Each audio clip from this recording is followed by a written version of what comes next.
ஒரு சில கருத்துக்களை நாம் நமக்கு மத்தியிலே பரிமாறிக்கொள்வோம்.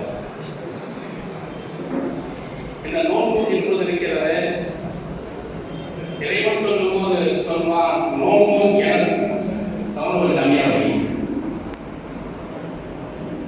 நோன்பு எனக்குரியது, நானே அதற்கு கூலியாக இருக்கிறேன், நானே கூலி கொடுக்கிறேன் என்ற இரண்டு வார்த்தைகள் இருக்கிறது.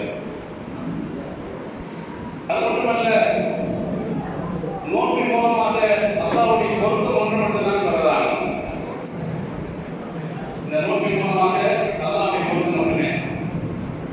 இன்னும் ரசூலுல்லாஹி ஸல்லல்லாஹு அலைஹி வஸல்லம் நபிகளார் ஸல்லல்லாஹு சொல்லியிருக்கிறார்கள், எத்தனையோ ரூபமான சாயிபின் எத்தனையோ நோன்பாளிகள் நோன்பு பிடித்திருக்கிறார்கள், ஆனால் அவர்களுக்கு பசி தாகத்துக்கு எந்த நன்மையும் கிடைக்கப் போவதில்லை. பசியாக இருந்ததுதான் நீங்க மிச்சம், தாகமா இருந்தது மட்டும்தான் மிச்சம், எந்த நன்மையும் உங்களுக்கு கிடைக்கப் போவதில்லை என்று சொன்னார்கள் நபிகள் ஸல்லல்லாஹு அலைஹி வஸல்லம். என்ன அர்த்தம்? இதனுடைய கருத்து என்ன என்று நாம் பார்ப்போம். என்றால் அசல் அடிப்படை நோக்கமே இறைவனை பொறுத்தவரைதான் கொள்ளலாம் என்ற அடிப்படையில் நாம் நோக்க வேண்டும்.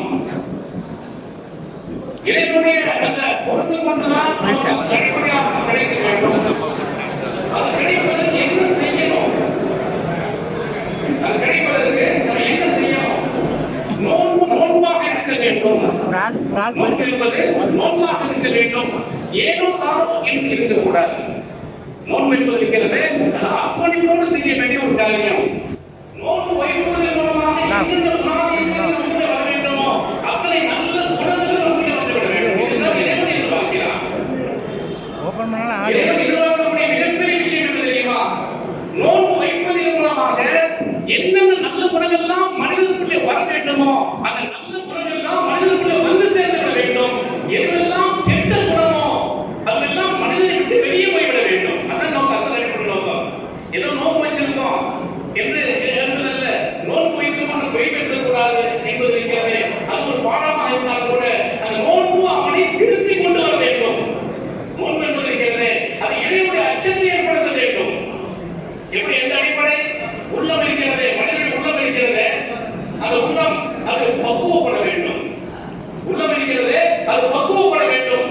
உள்ளத்தில் அழுக்குகள் நிறைந்திருக்கிறது. உள்ளத்தில் அழுக்குகள், நிறைய அழுக்குகள். நான் தான் பெரியவன் என்பது மிகப்பெரிய அழுக்கு, பொறாமை என்பது மிகப்பெரிய அழுக்கு, தீண்டாமை என்பது மிகப்பெரிய அழுக்கு, பலவிதமான அழுக்குகள் இருக்கிறது, உள்ளத்தில் நிறைந்திருக்கிறது. அந்த உள்ளத்தில் இருக்கக்கூடிய அழுக்குகளை எல்லாம் வெளியேற்ற வேண்டும். அதுதான் நோன்புடைய நோக்கம். எல்லா அழுக்கு வெளியே வரணும். நல்ல எண்ணங்கள், நல்ல சிந்தனைகள் இதுவெல்லாம் மனிதனுக்குள்ளே வந்து சேர வேண்டும் என்பதுதான் இறைவன் எதிர்பார்க்கிறான். எனவேதான் இறைவன் சொல்கிறார், ரசூலுல்லாஹி ஸல்லல்லாஹு அலைஹி வஸல்லம் எத்தனையோ நோன்பார்கள் நோன்பு வைக்கிறார்கள், நோன்பின் மூலமாக எந்த பலனும் அந்த மக்களுக்கு கிடைக்காது, வெறும் பசி தாகம் பட்டினியா கிடக்கிற அவ்வளவுதான். இந்த அடிப்படையில எம்பெருமானார் ஸல்லல்லாஹு அலைஹி சொல்லிவிட்டு போறாங்க. நம்முடைய நோன்பு எப்படிப்பட்ட நோன்பு என்பதை நாம் தான் ஜட்ஜ்மெண்ட் செய்து கொள்ள வேண்டும். நம்முடைய நோன்பு கபூல் ஆச்சா இல்லையா, இறைவனால் பொறுத்து கொள்ளப்பட்ட நோன்பா ஆயிடுச்சா இல்லையா என்பது நம்முடைய செயல்முறையை வைத்து நாமே தீர்ப்பு செய்து கொள்ளலாம், தீர்மானித்துக் கொள்ளலாம். எனவே நம்முடைய உள்ளம் பக்குவப்பட வேண்டும். எனவே ரசூலுல்லாஹி ஸல்லல்லாஹு அலைஹி வஸல்லம் சொன்னது போல, உங்களுடைய உள்ளத்திலே ஒரு சலித்துண்டு இருக்கிறது, அது சரியானால் எல்லாம் சரியாகிவிடும், அது கெட்டு போய்விட்டால் எல்லாம் கெட்டு போய்விடும். அதுதான் உங்களுடைய உள்ளம் என்று சொன்னார்கள். உள்ளம் அழகாக இருந்தால், உள்ளம் பக்குவப்பட்டு இருந்தால் நல்லதை பார்ப்போம், நல்லதை கேட்போம், நல்ல மக்களோட சகவாசத்தை நாம் தேடிக்கிடுவோம். உள்ளம் அழுக்காயிருச்சு, உள்ளம் கெட்டு போச்சு, அசிங்கத்தை பார்ப்போம், அழகானதை பார்க்க மாட்டோம், கெட்டதை பேசுவோம், நல்லதை பேச மாட்டோம். நம்முடைய நடை, மூளை, பாவனை, சிந்தனை எல்லாம் கெட்டு போயிடும். அசல் அடிப்படை காரணம் இருக்கிறது, உள்ளம் தான் அசல் அடிப்படை. உள்ளத்தை பக்குவப்படுத்துங்கள், உங்களுடைய பேச்சு அழகாகிறோம், பார்வை அழகாகிறோம், நடை, உடை, பாவனை எல்லாம் அழகாகிறோம். அசல் அடிப்படை உள்ளம் தான் என்று செய்து நபிகள் நாயகம் ஸல்லல்லாஹு அலைஹி வஸல்லம் அவர்கள் தெளிவாக சொல்லி காட்டுகிறார்கள். என்றால் அந்த உள்ளம் பக்குவப்பட்டு இருந்தால் மட்டும்தான் மனிதன் மனிதனாக கூட மனிதன் மதிப்பான்.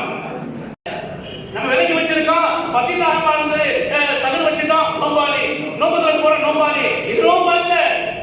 எந்த குணங்கள் வர வேண்டுமோ அது உங்களுக்குள்ள வந்து விட்டதா என்று ஜட்ஜ்மெண்ட் செய்து வாழுங்கள். ஜட்ஜ்மெண்ட் செய்து அது சரியாக இருந்தால் உங்களுடைய நோன்பு என்பது ஏற்றுக்கொள்ளப்பட்டது, அப்படி சரியில்லை என்றால் நோன்பு கபூல் ஆகாது என்பதை நாம் புரிந்து கொள்ள வேண்டும். அருமையான நோன்புடைய நேரத்தில் ஆக இன்றைய இந்த காலகட்டத்தில் மனித நேயம் என்பது மிக அவசியமாக இருந்து கொண்டிருக்கிறது. மார்க்கம் இந்த நோன்பின் அடிப்படையிலே பழைய கடலின் அடிப்படையிலே சொல்லிக் கொடுக்கிறது.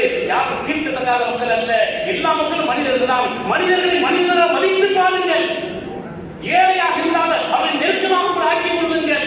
ஏழை மக்களை நெருக்கமாக ஆக்கிக் கொள்ளுங்கள். அதில் உங்களுக்கு மிகப்பெரிய ஒரு அபிவிருத்தி இருக்கிறது என்று சொல்லிக் கொடுத்தது நபி நாயகம் ஸல்லல்லாஹு அலைஹி வஸல்லம் அவர்கள். மனிதர் மதிக்கக்கூடிய தன்மை அவசியம். போய் பொருட்டெல்லாம் இந்த உலகத்தை விட்டு நாம் விடைபெற வேண்டும். ஏமாற்றுதல் எல்லாம் இந்த உலகத்தை விட்டு விடைபெற வேண்டும். ஆக இந்த நாடு சிறப்பாக இருக்க வேண்டும், ஒற்றுமையாக இருக்க வேண்டும். இந்த நாடு சிறப்பாக நடைபெற வேண்டும். அதுக்கெல்லாம் அசல் அடிப்படை இருக்கிறது. மனிதனை ஒன்றுதான் பிரதானம். மனிதன் மனிதக்கூடிய தன்மை ஒன்றுதான் பிரதானம். எனவே இப்படிப்பட்ட தன்மை இருக்கிறது. இதைத்தான் இஸ்லாமிய மார்க்கம் இருக்கிறது. அன்று முதல் இன்று வரை போதித்துக் கொண்டிருக்கிறது, சொல்லிக் கொடுத்துக் கொண்டிருக்கிறது. இதான் சொன்னாங்க முஹம்மது ஸல்லல்லாஹு அலைஹி வஸல்லம், சில்மன் தகாத, உங்களை யார் வெட்டி வாழ்ந்தால் ஒட்டி போங்க. யாராவது ரஃபான் நம்பங்க, யாராவது அநீதம் செய்திருந்தால் மன்னிச்சிருங்க, பழி வாங்காதீங்க. வாசினா வாசால் உங்களை யார் கெடுதி செய்தாலும் கூட நீங்க நல்லது செய்யுங்க. யாராவது கெட்டவங்க செஞ்சுட்டாங்க. அதாவது இதெல்லாம் சிந்திக்க கூட முடியாத ஒரு விஷயம். இது வெட்டி வாழ்ந்தா ஒட்டி வாழுங்க, மனசே வராது. ஆனா மார்க்க சொல்றது, இஸ்லாம் சொல்றது, வெட்டி வாழக்கூடிய மக்களுக்கு மத்தியில் ஒட்டி போங்க, மனசு வராதுதான். உங்களுக்கு அநீதம் செய்த மக்களை மன்னியுங்கள். மன்னிக்கக்கூடிய மனமுக்கு வந்தாதான் மனுஷன். ஆனா அந்த எண்ணம் வராது. அந்த நபிகளார் சொல்லிக் கொடுக்குறாங்க, அந்த எண்ணம் வராதுதான், வர வைக்கணும். அப்பதான் மனுஷன் எண்ணத்தை வர வைங்க.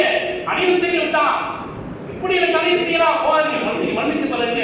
அது மனித தன்மை. வாசிலாம் அசால், உங்களுக்கு கெடுதி செய்தால் மக்களுக்கு நல்லது செய்யுங்க. ஒரு ஆள் நமக்கு கெட்டது செஞ்சுட்டார், நம்ம குடும்பத்தாருக்கு நம்ம வியாபாரத்துக்கு கெடுதி செஞ்சுட்டார். கெட்டது செஞ்சா என்ன வரும்? அவனுக்கு எப்ப நம்ம கெடுதி செய்ய முடியும், அவனை நம்ம எப்ப அடிக்க முடியும், அவனை எப்ப வீழ்த்தாக்க முடியும், இந்த எண்ணம் தான் மேலோங்கி இருக்கும். ஆனால் மார்க்கம் சொல்றது, நபிகள் நாயகம் ஸல்லல்லாஹு அலைஹி வஸல்லம் சொல்லிக் கொடுக்குறாங்க, உங்களுக்கு கெடுதி செய்தால் கூட அந்த மக்களுக்கு நல்லது செய்யுங்க. நல்லது செய்தால் இதுதான் மனித பண்பு, மனித நேயம். மனிதன் மதிக்கக்கூடிய தன்மை என்ற விஷயம் எல்லாம் நபிகள் நாயகம் ஸல்லல்லாஹு அலைஹி வஸல்லம் சொல்லிக் கொடுக்குறாங்க. அது இப்படிப்பட்ட தன்மை வர வேண்டும். எதெல்லாம் முடியாதோ, கோபத்தை அடக்க முடியாது, பழிவாங்கலை கட்டுப்படுத்த முடியாது. இது மனுஷன் வைத்தது மிருகத்துடைய குணம். இது மிருகத்துடைய குணம். அந்த குணம் நம்மை விட்டு விலக வேண்டும், அப்புறப்பட வேண்டும். அப்புறப்படுத்தி விட்டு நாம் மனிதனாக வாழ வேண்டும் என்றால் மன்னிப்பு என்பது வேண்டும். கெடுதி செஞ்சால் நல்லது செஞ்சு பழக வேண்டும். இதுதான் மனித பண்பு, மனித நேயம், மனித பண்பாக இருந்து கொண்டிருக்கிறது என்பதை எல்லாம் இந்த நோன்பு என்பது இருக்கிறது. இது எல்லா மக்களும் கற்றுக் கொடுக்கக்கூடிய ஒன்றாக இருக்கிறது. இஸ்லாமிய மக்கள் எல்லாம் நோன்பு சொல்லக்கூடிய மக்கள் இருந்தாலும் கூட அந்த மக்களுக்கு சொல்லக்கூடிய விஷயம் இதுதான். ஏன்னா நம்ம நோன்பு வச்சிருக்கோம், நம்ம நோம்பலை உட்கார்ந்துருக்கோம் என்று இந்த நோன்பு இறைவனிடத்தில் ஏற்றுக்கொள்ளப்பட்டதா, நம்முடைய நோன்பு இறைவன் அங்கீகரித்தானா, கொஞ்சம் சிந்தித்து பாருங்கள். நோன்பு வச்சிருக்கக்கூடிய மக்கள் நான் சொல்லக்கூடிய விஷயம் இது. நானே பெரியவன் அது கிபிரியா ரிதாயி, பெருமை என்பது எனக்கு சொந்தம் என்று இறைவன் குறிப்பிட்டு காட்டுகிறான். கண்ணியம் என்று இசாரி, என்னுடைய கீழான என்பதாக இறைவன் குறிப்பிட்டு காட்டுகிறான். அப்படிப்பட்ட வார்த்தை எல்லாம் நமக்கு பாடமாக படிப்பினையாக இருக்கிறது. நான் பெரியவன் அல்ல, இறைவன் தான் பெரியவன். நான் அர்ப்பன் என்ற எண்ணம் இருக்கிறது. ஒவ்வொரு மனிதனுடைய உள்ளத்திலும் பதிய வேண்டும். அல்லாஹ் ஒருவருக்கு சொல்றமே, வாங்கல சொல்றோம், உலகில் சொல்றோம், என்ன அர்த்தம்? இறைவன் தான் பெரியவன், நான் அர்ப்பன், எனக்கு ஒண்ணுமே இல்லை, ஏதோ பிறந்தேன், வாழ்ந்து கொண்டிருக்கிறேன், மௌத்தா போறேன், செத்து போறேன், அவ்வளவுதான் வாழ்க்கை. எனக்கு என்ன பெருமை இருக்கிறது? இதை வாழக்கூடிய காலத்திலே, வாழக்கூடிய தருணத்திலே மனிதனாக வாழ வேண்டும், மனித பண்போடு வாழ வேண்டும், மனித நேயத்தோடு வாழ வேண்டும், எல்லா மக்களையும் அரவணைத்து வாழ வேண்டும். இப்படிப்பட்ட வாழ்க்கை வாழ்வதற்கு தான் இந்த நோன்பு என்பது மிகப்பெரிய பாடமாக இருக்கிறது. இந்த நோன்பு கற்றுக் கொடுத்துக் கொண்டிருக்கிறது. ஆகவே இஸ்லாமிய மக்களுக்கு நிறைய நோன்பு வச்சிருக்கிறீங்க. நோன்பு வைத்திருக்கக்கூடிய மக்கள் சிந்திக்கணும், நம்முடைய நோன்பு என்ன குறை இருக்குது, நோன்பு இறைவனால் கபூல் செய்யப்பட்டா இல்லையா, நம்ம எந்த தவறெல்லாம் நம்மளை விட்டு நம்ம விலக்கி வச்சிருக்கோம். இதுவரை ஏதாவது மனசுல நம்ம சில தவறுகள் இருக்கிறது, தவறு தெரியாம செஞ்சுட்டு இருப்போம். இதெல்லாம் சிந்தித்து பார்க்க வேண்டும். சிந்தித்து பார்த்து எந்த அடிப்படை எல்லாத்தாலும் சொல்லி காட்டினாலும் அந்த அடிப்படை நம்முடைய நோன்பு இருக்க வேண்டும். எனக்கு சொன்னது போல எத்தனையோ நோன்பாளர்கள் இருக்கிறார்கள், நோன்பு வைத்திருக்கிறார்கள். அவர்களுக்கு பசி தாகத்தில் எதுவுமே இல்லை, வெறும் பசி தாகம் எந்த நன்மை கிடைக்கும் போல சொன்னாங்களே, அப்படிப்பட்ட நோன்பாக நம்முடைய நோன்பை அல்ல ஆக்கிவிடக்கூடாது. நம்முடைய நோன்புகளை எல்லாம், நம்முடைய இரவு வணக்கங்கள் எல்லாம், நாம் செய்யக்கூடிய அமல்களை எல்லாம் இறைவனால் கபூலாக்கப்பட்ட அமல்களாக இறைவன் ஆக்கி அருள்வானாக. வாசகவான் எல்லாரும்